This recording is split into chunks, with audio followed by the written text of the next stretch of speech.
শুক্রবার একদিনের স্বস্তি পেয়েছিলেন, কিন্তু শনিবার আর শেষ রক্ষা হলো না। যাবতীয় নাটকের অবসান। তরুণ তেজপালের আগাম জামিনের আবেদন এদিন খারিজ করে দেয় উত্তর গোয়ার দায়রা আদালত, আর তারপরই তাকে গ্রেফতার করে গোয়া পুলিশ। সংবাদ সংস্থা পিটিআই সূত্রে এমনটাই খবর।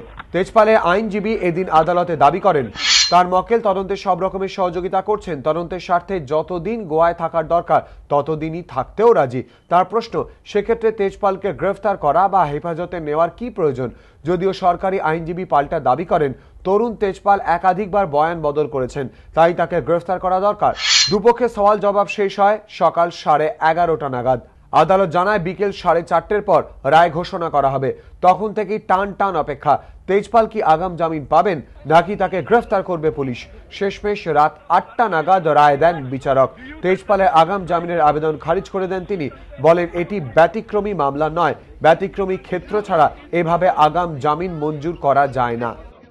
कोर्ट ने हमें बोला है कि हमारी एंटीसिपेटरी बेल कोर्ट मंजूर नहीं कर रही है, और हमने पहले ही कोर्ट को कहा था कि हम इन्वेस्टिगेशन ज्वाइन कर रहे हैं, और हम already mister Tejpal already join कर चुके हैं।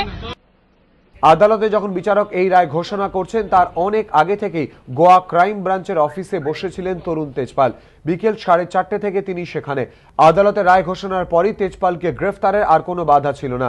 আদালত থেকে ক্রাইম ব্রাঞ্চের অফিসে যান মামলা তদন্তকারী অফিসার সুনিতা সাওয়ান্ত।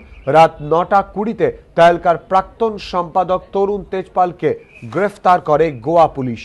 আদালতের আগাম জামিনের আবেদন খারিজ হওয়ার পরই তেজপালের আইনজীবীরা বিচারকের কাছে আবেদন করেন, হেফাজতে থাকাকালীন তেজপালকে যেন বাড়ির খাবার দেয়া হয়, পাশাপাশি কারাগারে তাকে বিছানা, পোশাক এবং আইনজীবীদের সঙ্গে দেখা করার আর্জিও জানানো হয়।